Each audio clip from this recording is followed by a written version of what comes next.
Bu Kexiansu Jilid 13 Bagian 4. Seperti telah dituturkan di bagian depan, 2 tahun yang lalu pemuda ini berpisah dari Swat Hong dan langsung dia pulang ke Pulau Kura-Kura di Lem Hai. Tepat seperti dugaannya semula, gurunya, Lem Hai Sengjin, terheran-heran dan kagum mendengar penuturan muridnya, terutama pengalaman muridnya yang bertemu dan bersahabat dengan penghuni Pulau Es. Tak lupa Kuilun bercerita juga tentang kematian Ong Soan Chu, gadis pulau neraka yang dicintainya, dengan suara berduka. Setelah muridnya selesai bercerita, kakek itu berkata, "Pengalamanmu sudah cukup, muridku. Sekarang biarlah kau memperdalam ilmumu dan menerima sisa-sisa dari semua kepandaianku. Setelah itu, berangkatlah kau lagi ke daratan besar. Negara sedang kacau balau dilanda oleh para pemberontak. Tenagamu dibutuhkan. Kabarnya Kaisar mengungsi ke Sichuan, maka sebaiknya kalau kau kelak menyusul ke sana untuk membantu Kaisar. Jangan membiarkan dirimu terbujuk oleh kaum pemberontak." Demikianlah, Kuilun berlatih silat untuk yang terakhir dari gurunya, terutama sekali memperhebat ilmu pedang yang dimainkan bersama dengan kipas di tangan kirinya. Setahun kemudian berangkatlah dia meninggalkan Pulau Kura-Kura untuk kedua kalinya, mendarat di daratan besar dan langsung dia pergi ke barat, ke Sichuan. Kebetulan sekali dia tiba pada hari itu juga, berbarengan dengan datangnya Swat Hong. Hanya bedanya, kalau Swat Hong datang dari timur, adalah Kuilun datang dari selatan, akan tetapi mereka memasuki daerah yang sama, yaitu yang dikuasai oleh Bo Chiangkun. Kuilun terus melaporkan diri dan langsung diterima sebagai sukarelawan. Dia tidak tahu bahwa pada siang hari itu juga Swat Hong datang dan bertemu dengan perwira Ahmed dari pasukan Arab yang diperbantukan. Tanpa disengaja, ketika Kuilun berjalan-jalan dan bertemu dengan para prajurit Han, bertanya-tanya tentang keadaan, dia mendengar kelakar seorang di antara para prajurit itu. "Wah, enak juga menjadi panglima tentara asing. Selain jaminannya lebih hebat, juga hiburannya lebih luar biasa lagi. Bayangkan saja, darah perkasa yang menghebohkan siang tadi, kabarnya akan diserahkan sebagai hadiah kepada Panglima Husin. Ah, masa, jelita sekali dia. Dan masih perawan hijau lagi. Akan tetapi ilmu silatnya hebat. Jangan-jangan Panglima itu akan mampus olehnya. Mudah-mudahan begitu, tapi Panglima itu terkenal pandai. Lihat saja perwira Ahmed itu, di mana-mana para wanita tergila-gila kepadanya. Agaknya mereka memiliki jimat untuk menundukkan hati wanita." Mendengar ini Kuilun mengerutkan alisnya. Tak disangkanya di tempat seperti ini dia mendengarkan peristiwa yang sepantasnya terjadi di dunia penjahat. Seorang dara dihadiahkan begitu saja. Mendengar bahwa dara itu lihai ilmu silatnya, dia jadi tertarik. Kalau wanita itu lihai, mana bisa dia dihadiahkan begitu saja? Dia ikut bicara sambil tersenyum. "Aha, kau tidak tahu, kawan. Banyak jalan yang dapat dilakukan oleh Bo Chiangkun.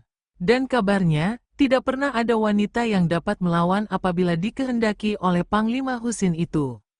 Apalagi kalau Bo Chiangkun sudah mengizinkannya, dan dalam hal ini, agaknya Bo Chiangkun selalu berusaha mengambil hati orang-orang berkulit hitam itu." Kuilun makin tak senang hatinya. Dia mendengarkan dengan teliti dan akhirnya memperoleh keterangan bahwa dara yang hendak dihadiahkan itu kabarnya telah dikurung di dalam pesanggerahan, yaitu rumah kecil terpencil yang oleh para prajurit diberi nama tempat penjagalan perawan. Semenjak kecil Suhu menanamkan sifat pendekar, membela keadilan dan kebenaran kepadaku. Kuilun berpikir, biarpun sekarang aku menjadi seorang pejuang, tetap aku harus menentang kejahatan, dari siapapun juga datangnya. Dengan pikiran ini Kuilun mulai melakukan penyelidikan. Pada sore hari itu dia sudah mendekati rumah pesanggerahan itu dan menyelinap untuk menyelidiki dari jarak dekat, kalau mungkin memasuki rumah itu dan menolong si gadis yang hendak dijadikan korban. Melihat betapa di 4 penjuru terdapat 4 orang penjaga yang selalu melakukan perondaan mengelilingi pesanggerahan itu, Kuilun bersembunyi dan mengintai. Penjaga-penjaga yang memegang pedang ular dan perisai kura-kura itu kelihatannya bukan penjaga-penjaga sembarangan. Dia harus menanti sampai malam tiba, barulah ada harapan baginya untuk dapat memasuki pesanggerahan itu tanpa diketahui orang. Asal saja dia tidak terlambat, pikirnya. Akan tetapi tiba-tiba dia melihat seorang perwira Arab yang berkumis rapi datang menghampiri pesanggerahan itu. 4 orang penjaga menghadangnya, mereka bercakap-cakap, dan perwira itu dibiarkan oleh para penjaga memasuki pesanggerahan. Ini agaknya pembesar yang dihadiahi gadis itu, pikir Kui Lun dengan marah sekali. Kalau dia harus menanti lebih lama lagi, mungkin dia akan terlambat. Kebetulan sekali terdapat seorang penjaga meronda di dekat tempat dia bersembunyi. Keparat busuk, Kui Lun berseru marah dan dia meloncat dari tempat sembunyinya. Penjaga itu terkejut, cepat menarik perisai kura-kura di depan dadanya dan mengangkat pedangnya, siap untuk menyerang. Tubuh Kui Lun yang meloncat ke atas itu langsung menendang dengan tumit kaki kanan di depan. Bres, perisai kura-kura itu ternyata kuat menahan tendangan Kui Lun, akan tetapi pemegangnya terdorong dan terjengkang bergulingan. Mendengar suara berisik ini, berdatanganlah para penjaga lain. Dalam waktu sebentar saja Kui Lun terpaksa harus mencabut pedang dan kipasnya, mengamuk dikepung oleh belasan orang penjaga yang bersenjata pedang ular dan perisai kura-kura itu. Sementara itu, perwira berkumis yang datang tadi bukan lain adalah perwira Ahmed. Dia baru saja berhasil meyakinkan para penjaga bahwa dia datang untuk memeriksa apakah darah itu masih berada di pesanggerahan. Dia terkejut mendengar suara ribut-ribut. Ketika dia menengok, dia melihat seorang pemuda perkasa sedang dikepung para penjaga. Perwira yang cerdik ini menduga bahwa tentu pemuda itu datang untuk menolong Swat Hong, maka dia bergegas memasuki rumah itu. 2 orang pelayan wanita dibentaknya untuk minggir.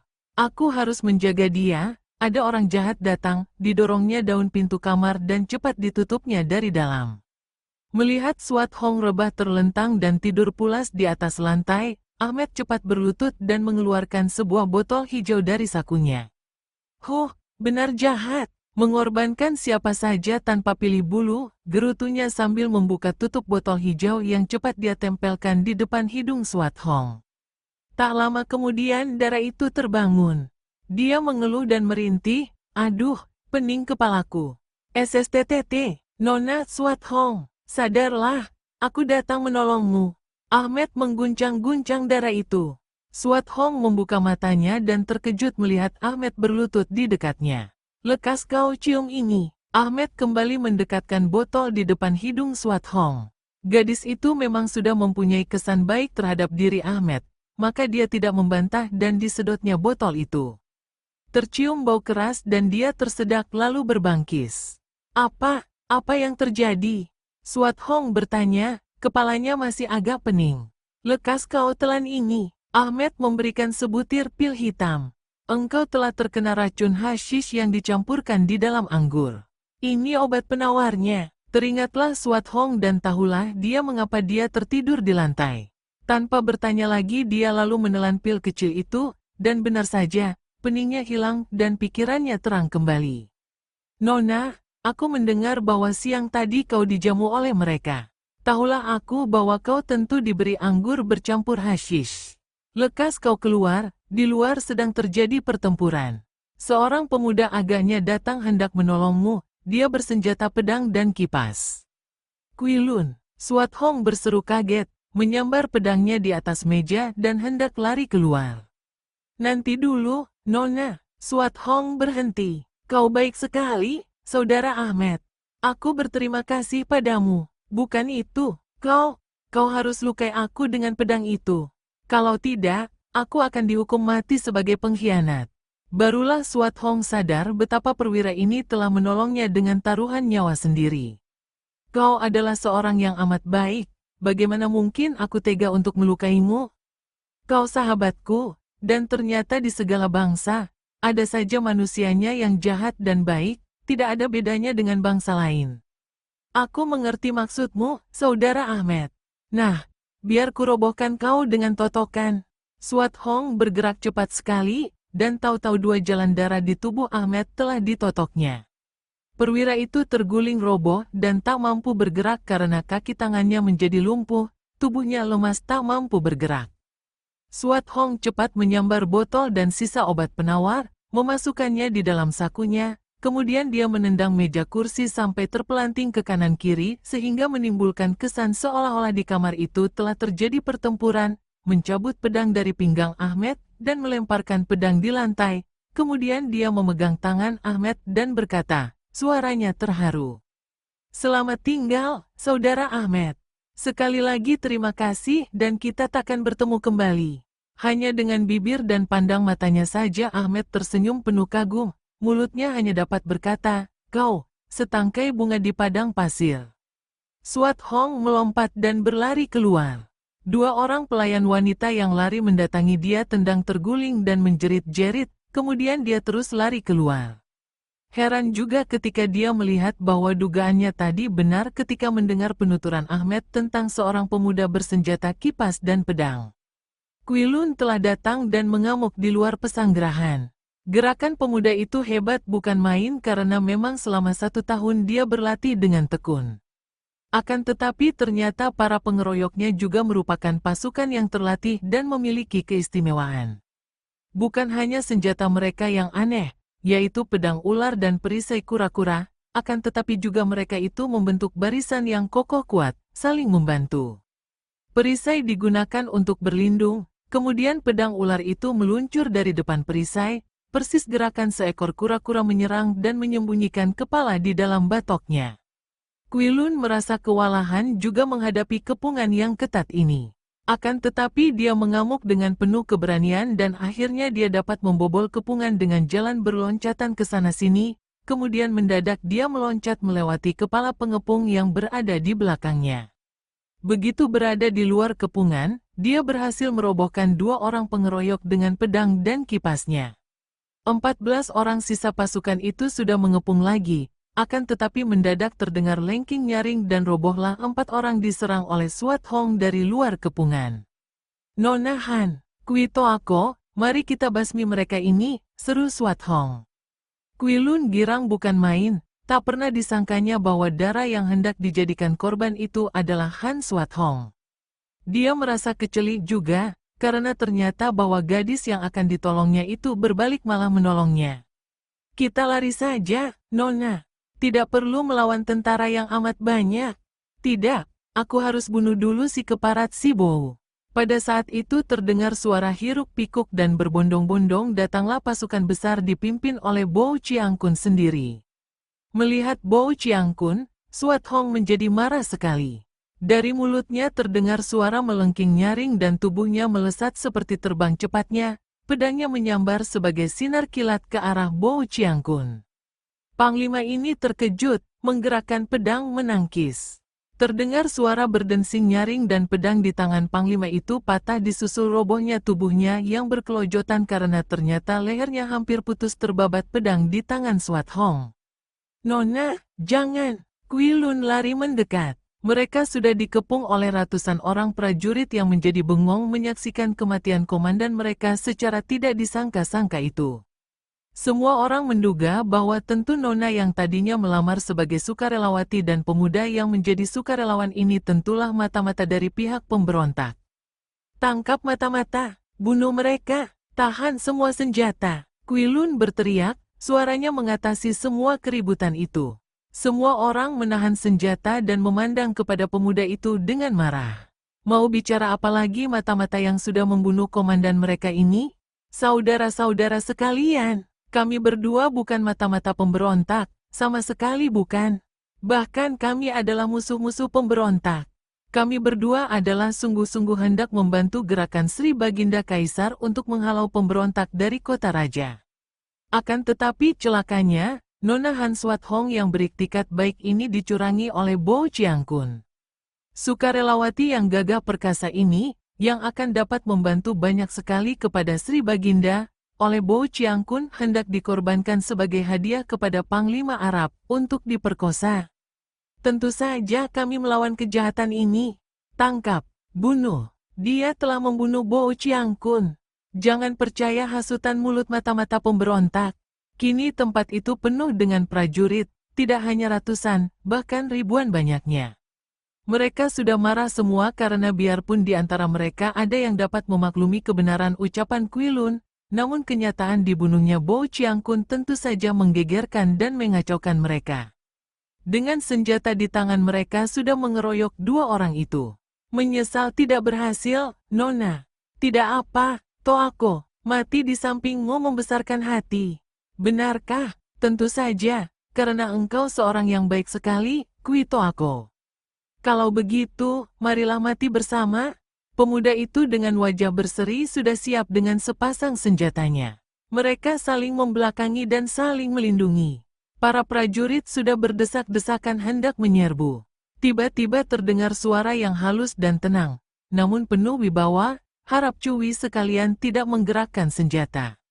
Sungguh ajaib sekali. Biarpun ada di antara mereka yang tidak mempedulikan kata-kata ini dan hendak tetap menyerang, tiba-tiba saja merasa bahwa tangan mereka tidak mampu bergerak.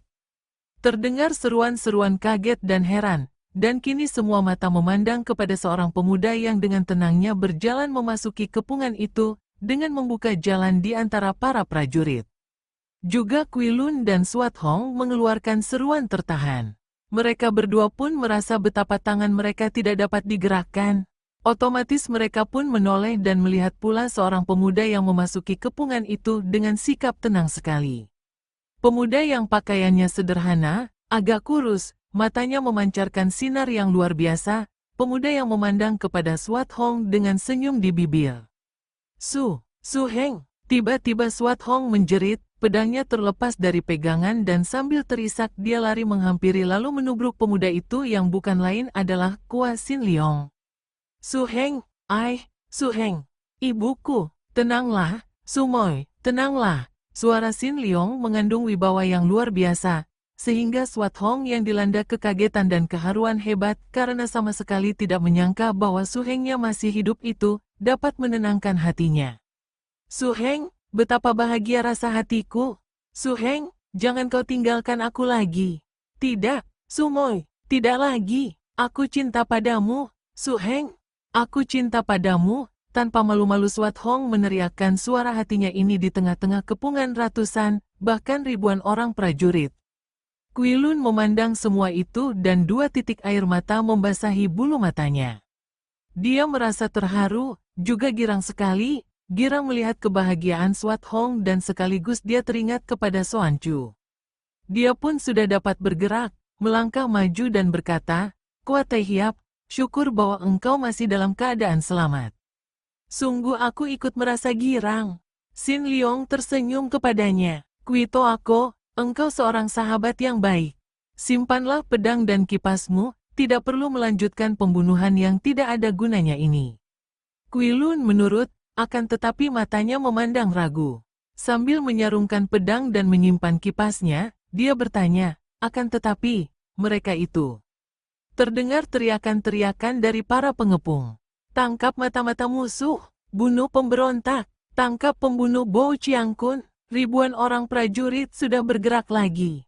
Swat Hong memegang lengan Su Hengnya dan Kui Lun juga mendekati Sin Leong. Betapapun juga, gentar dia menghadapi ribuan orang yang berteriak itu, apalagi dia tidak boleh melawan. Ketenangan Sin Leong membuat dia mencari perlindungan dekat pemuda ini. Sin Leong memegang lengan Sumoinya. Terdengarlah suaranya penuh kesabaran dan ketenangan yang wajar. Cui sekalian tahu bahwa mereka berdua ini bukan mata-mata, dan Cui tahu apa yang telah terjadi. Maka harap Cui perkenankan kami pergi. Kemudian sebaiknya melaporkan kepada Sri Baginda apa yang telah terjadi sehingga dapat diambil tindakan tepat demi ketertiban. Suara ini demikian halus, akan tetapi mengatasi semua teriakan dan anehnya orang-orang itu tidak berteriak-teriak lagi. Kami hendak pergi sekarang. Sin Leong memegang lengan Swat Hong dengan tangan kanannya, memegang lengan Kui Lun dengan tangan kiri, lalu menarik kedua orang itu keluar dari kepungan. Swat Hong dan Kui Lun melangkah dengan bengong, merasa seperti dalam mimpi saja karena ketika mereka melangkah pergi melalui ribuan orang pasukan itu, tidak ada seorang pun di antara para prajurit yang mencoba untuk menghalangi mereka, bahkan ajaibnya, tidak ada seorang pun yang memandang mereka, seolah-olah para prajurit itu tidak melihat mereka. Dan memang begitulah, para prajurit itu pun bengong ketika secara tiba-tiba setelah pemuda tampan halus itu berpamit, tiga orang itu tiba-tiba saja lenyap dari situ tanpa meninggalkan bekas. Setelah Xin Liong dan dua orang temannya pergi jauh, barulah tempat itu menjadi gempar. Akhirnya Kaisar memperoleh laporan tentang semua peristiwa yang terjadi. Panglima Husin dikirim pulang, dan pimpinan pasukannya diserahkan kepada Ahmed. Sementara itu, Xin Liong, Kui Lun, dan Suat Hong pergi meninggalkan Sichuan. Ketika mereka tiba jauh dari daerah itu, mereka berhenti dan Suat Hong berkata, "Su Heng, mengapa kita meninggalkan Sichuan? Aku ingin sekali menjadi sukarelawati, membantu Kaisar dan membasmi pemberontak yang telah mengakibatkan kematian ibu, kematian Xuan Chu dan ayahnya, bahkan kematian kakek buyutku." Benar apa yang dikatakan Nona Suat Hong, Kuatai Hiap. Perjuangan menanti tenaga kita. Marilah kita bertiga membantu kerajaan membasmi pemberontak. Xin Liong menarik napas panjang, memegang tangan sumoinya, dan diajak duduk di atas rumput. Suat Hong duduk dekat Su Hengnya dan memandang wajah Su Hengnya dengan penuh kagum dan kasih sayang. "Kui Toako, benarkah engkau tertarik dengan perang? Dengan saling bunuh-membunuh antara manusia, antara bangsa sendiri itu? Betapa mengerikan, Toako. Menggunakan ilmu silat untuk membela yang lemah dan menentang yang jahat masih dapat dimengerti dan masih mending. Akan tetapi bunuh-membunuh hanya untuk membela sekelompok manusia lain saling memperebutkan kemuliaan duniawi, sungguh patut disesalkan. Mereka itu hanya ingin mempergunakan orang lain demi mencapai cita-cita sendiri. Apa yang dikatakan Su Heng memang tepat, Kui Toako. Ingat saja apa yang barusan telah aku alami. Aku jauh-jauh datang untuk menjadi sukarelawati, membantu mereka. Akan tetapi belum apa-apa aku sudah akan dikorbankan demi untuk menyenangkan hati panglima asing itu. Suat Hong berkata, kemudian dia menceritakan pengalamannya kepada Xin Liong, semenjak mereka berpisah dan dia ditolong oleh kakek buyutnya, sampai dia berpisah dari Kui Lun meninggalkan ibunya yang menghadapi maut. Aku tidak berhasil mencari Swinyo dan Toan Qi yang kutitipi pusaka-pusaka Pulau Es. Maka aku berniat membantu Kaisar sekaligus mencari mereka yang kurasa melarikan diri membawa pusaka-pusaka itu untuk mereka sendiri. Sungguh menggemaskan. Jangan tergesa-gesa berprasangka buruk terhadap orang lain, Sumoy. Kelak kita memang harus mencari mereka dan meminta kembali pusaka-pusaka itu untuk kita bawa kembali ke Pulau Es. Kui Lun juga menceritakan riwayatnya semenjak dia berpisah dari Suat Hong. Kemudian mereka minta agar Xin Liong suka menceritakan riwayatnya. Bagaimana engkau yang menurut cerita kakek buyut dilempar ke sumur ular dan ditutup dengan reruntuhan goa, dapat menyelamatkan diri, Su Heng? Dan selama ini engkau kemana saja? Xin Liong tersenyum. Aku memang nyaris tewas di sumur itu. Akan tetapi memang agaknya belum tiba saatnya aku mati. Maka batu mustika hijau kepunyaanmu ini telah menolongku, Sumoy. Xin Liong mengeluarkan mustika hijau itu. Suat Hong menerima batu itu dan menciumnya. Terima kasih, kau telah menyelamatkan Su Heng, katanya girang. Xin Liong lalu menuturkan dengan singkat keadaannya selama 2 tahun di dalam sumur ular sampai dia berhasil keluar ketika sumur itu dibongkar oleh Han Buong dan orang-orang kerdil. Ibunya yang mencelakanmu, anaknya yang tanpa sengaja menolongmu. Suat Hong berseru heran. Lalu bagaimana kau bisa datang ke Sichuan dan menyelamatkan aku dan Kui Toako? Mula-mula aku pergi ke kota raja dan mendengar betapa ibumu, juga Xuan Chu telah tewas di sana, akan tetapi juga bahwa ibu tirimu De Kuat Lin juga tewas pula. Karena aku menduga bahwa peristiwa itu tentu membuat engkau dimusuhi oleh para pemberontak, maka aku yakin bahwa kau tentu membantu Kaisar di Sichuan, maka aku segera menyusul ke sini dan kebetulan sekali melihat engkau dan Kui Toako dikeroyok para prajurit. Xin Liong tidak memberitahukan bahwa sesungguhnya telah terjadi keajaiban pada dirinya sehingga seolah-olah dia tahu bahwa sumoinya berada di Sichuan. Seolah-olah apa yang terjadi bukan merupakan rahasia lagi baginya. Tiba-tiba Kui Lun bertanya, nada suaranya hati-hati dan penuh sungkan, "Kuat Tai Hiap, sejak dulu saya tahu bahwa Tai Hiap memiliki kepandaian luar biasa. Akan tetapi, tadi di sana seruan Tai Hiap membuat ribuan orang berhenti bergerak, bahkan aku pun tidak mampu bergerak. Kemudian, ketika kita pergi, terjadi keajaiban, seolah-olah mereka itu sama sekali tidak melihat kita pergi. Xin Liong hanya tersenyum dan mengangkat pundak tanpa menjawab. Benar, apa yang telah kau lakukan tadi, Su Heng? Suat Hong juga bertanya. Tidak apa-apa, Su Moi, engkau pun melihat sendiri. Kita pergi dari mereka, dan karena tidak ada permusuhan atau kebencian di hatiku, tentu saja mereka pun tidak melakukan apa-apa. Suat Hong memang sejak dahulu sudah tahu akan keanehan watak Su Hengnya dan kadang-kadang ucapan Su Hengnya tidak dimengerti sama sekali, maka jawaban sederhana ini cukup baginya. Tidak demikian dengan Kui Lun. Pemuda ini menduga bahwa pemuda Pulau Es itu bukanlah manusia biasa, maka cepat dia berkata, "Kuat Tai Hiap, jika Tai Hiap berkenan, saya mohon petunjuk." Xin Liong menoleh, memandang. Mereka bertemu pandang, dan Xin Liong tersenyum lagi. "Kau sebaiknya pulang saja ke Pulau Kura-Kura, Kui Toako. Dan mengingat engkau suka sekali akan ilmu silat dan aku yakin bahwa engkau tidak akan menggunakan ilmu itu untuk berbuat jahat, maka mungkin aku dapat menambahkan sedikit tingkat ilmumu itu. Harap kau coba-coba mainkan pedang dan kipasmu itu sebaik mungkin." Bukan main girangnya hati Kui Lun. Dia menjura dengan hormat sambil mengucapkan terima kasih. Kemudian dia mencabut pedang dan kipasnya lalu bermain silat di depan Xin Liong dan Suat Hong. Seperti kita ketahui, dari kitab kuno Xin Liong memperoleh ilmu luar biasa, yaitu mengenal semua inti ilmu silat dari gerakan pertama saja. Maka setelah Kui Lun mainkan jurus-jurus simpanan yang paling lihai dan menghentikan permainan silatnya, Suat Hong bertepuk tangan memuji, sedangkan Xin Liong berkata, "Ada kelemahan-kelemahan di dalam beberapa jurusmu, Toako." Pemuda luar biasa ini lalu memberi petunjuk kepada Kui Lun yang menjadi terheran-heran, kagum dan girang sekali. Petunjuk-petunjuk itu merupakan penyempurnaan dari semua ilmu silatnya. Dia menerima dan melatih petunjuk-petunjuk ini, dan demikianlah, sampai hampir sebulan lamanya, 3 orang ini melakukan perjalanan ke timur, dan di sepanjang perjalanan, Kui Lun menerima petunjuk-petunjuk dari Xin Liong, bahkan Kui Lun menerima pelajaran latihan untuk menghimpun tenaga sinkang. Selama sebulan itu, Kui Lun memperoleh keyakinan bahwa pemuda Pulau Es ini benar-benar bukan seorang manusia biasa. Tindak tanduknya, bicaranya, pandang matanya, dan betapa pemuda itu dapat mengerti ilmu silatnya lebih sempurna daripada dia sendiri. Maka ketika tiba saatnya berpisah, dia tanpa ragu-ragu menjatuhkan diri berlutut di depan Xin Liong. "Harap jangan berlebihan, Kui Toako," kata Xin Liong. "Wah, Toako, apa-apaan ini?" Suat Hong juga mencela. "Kuat Tai Hiap, saya boleh dibilang adalah murid Tai Hiap. Dan Han Li Hiap, agaknya belum tentu selama hidupku akan dapat bertemu lagi dengan Jiwi atau kalian.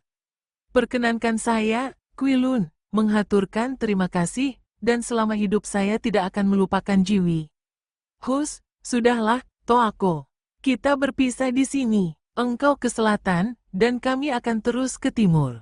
Mari, Su Moi, kita lanjutkan perjalanan," kata Xin Liong dengan suara tenang dan biasa saja, lalu mengajak Su Moi-nya pergi dari situ.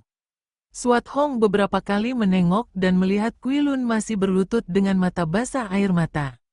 Dia pun terharu, akan tetapi tidak lagi merasa sengsara seperti ketika dia berpisah dari Kui Lun hampir 2 tahun yang lalu. Kini Xin Liong, Su Hengnya, pria yang dicintainya, berada di sampingnya. Tidak ada lagi perkara apapun di dunia ini yang dapat menyusahkan hatinya lagi.